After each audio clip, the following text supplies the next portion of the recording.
আজকে আমি কাবাব বানিয়েছি, এই জন্য নিয়েছি কতগুলো কাঁঠালের বিচি। কাঁঠালের বিচির মধ্যে একটু পানি দিয়ে আমি সিদ্ধ করতে বসিয়ে দিলাম। সেখানে দিলাম লবণ, সাথে দিলাম হলুদের গুঁড়া, মরিচের গুঁড়া, ধনে গুঁড়া, আদা বাটা, জিরা বাটা, রসুন বাটা দিয়ে চুলায় বসিয়ে দিলাম একটি ঢাকনা দিয়ে।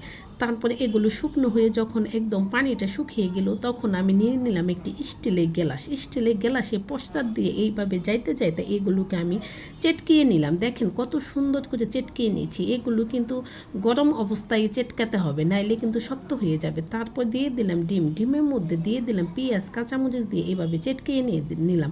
এখন সাথে দিয়ে দিলাম চালের গুঁড়া। চালের গুঁড়া দিয়ে আমি এগুলো মাখতে থাকলাম। যে পর্যন্ত শক্ত একটা ডো না হলো সে পর্যন্ত আমি এগুলো মাখতেই থাকলাম। দেখুন এখন শক্ত একটা ডো হয়ে গেছে। এখন নিয়ে নিলাম একটি কড়াইতে সেই মাখিয়ে রাখা কাঁঠালের বীজগুলো এভাবে কাবাবের শেপ দিয়ে এখানে আমি তেলের মধ্যে ছেড়ে দিলাম। দেখেন কতগুলো একসাথে দিয়ে দিলাম। তারপরে এগুলো উল্টিয়ে পাল্টিয়ে নাড়াচাড়া দিয়ে ভালোভাবে ভেজে নিলাম। যখন দেখলাম এই যে ভাজা ভাজা একটা কালার চলে এসেছে, তখন আমি এগুলোকে নামিয়ে নিলাম। এগুলো কিন্তু খেতে অনেক মজা ছিল। কেউ কিন্তু বুঝবেই না যে এগুলো কাঁঠালের বিচি দিয়ে বানিয়েছি। সাধারণ রেসিপি হলে কি হবে, টেস্ট কিন্তু অসাধারণ ছিল।